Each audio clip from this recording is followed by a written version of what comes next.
Honorable sénateur, je tiens à signaler la présence dans la tribune de l'aînée Barbara Cameron, accompagnée aussi de nombreux directeurs travaillant dans le domaine et au nom des personnes autochtones touchées par le système de pensionnat au Canada. Ils sont les invités de l'honorable sénateur Francis. Bienvenue au Sénat du Canada.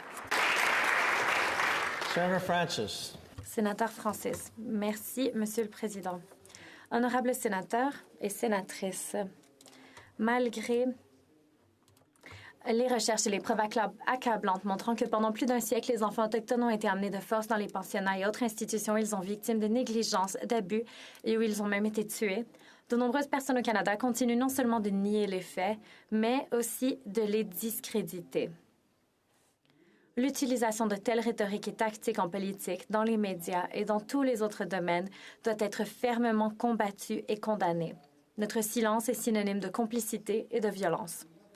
Nous devons utiliser nos pouvoirs et nos positions de pouvoir et de privilèges pour amplifier les voix et les expériences des survivants qui se sont battus sans relâche pour que la vérité honteuse du traitement des peuples autochtones par le Canada soit finalement révélée. Nous leur devons tout notre respect, gratitude et soutien pour leur force, leur courage et leur détermination à continuer leurs efforts, parfois au prix de lourdes pertes personnelles, à exiger mieux de nous et de tous les niveaux de gouvernement et de société. Nous devons également rendre hommage aux enfants innocents qui sont morts dans les pensionnats et les institutions associées comme les hôpitaux. Nombre d'entre eux ont été enterrés dans des lieux anonymes qui n'ont jamais été révélés à leurs proches et qui ne sont toujours pas respectés. Faisons en sorte que leur esprit et leur corps reçoivent enfin l'honneur, le respect et la dignité qu'ils méritent.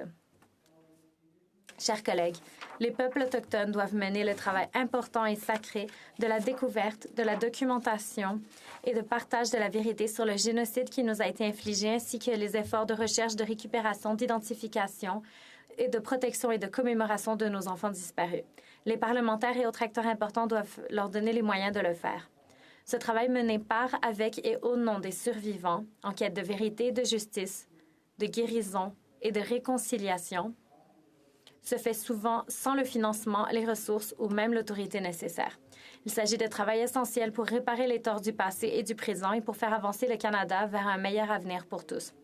Aujourd'hui, après une intervention émouvante et convaincante devant le Comité des peuples autochtones, nous sommes joints au Sénat par l'interlocutrice spéciale indépendante pour les enfants disparus et les tombés-lieux de sépulture non marqués associés au pensionnat indien, Mme Kimberly Murray. Ses collègues se joignent aussi à nous, directrice exécutive Wendelin Johnson, associée principale Donald Worm.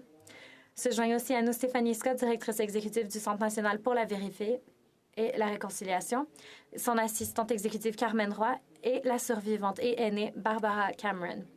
Je leur suis infiniment reconnaissant et inspirée par eux et tous ceux qui s'engagent dans ce parcours difficile et souvent douloureux pour aider les survivants et leurs familles, les communautés, les gouvernements et le Canada dans son ensemble. Je prie le Créateur de continuer à les guider, à les protéger et j'exhorte les dirigeants à l'intérieur et à l'extérieur de cette enceinte à les écouter, à les croire et à les soutenir, aujourd'hui et tous les jours. Merci, Wellallen. Thank you.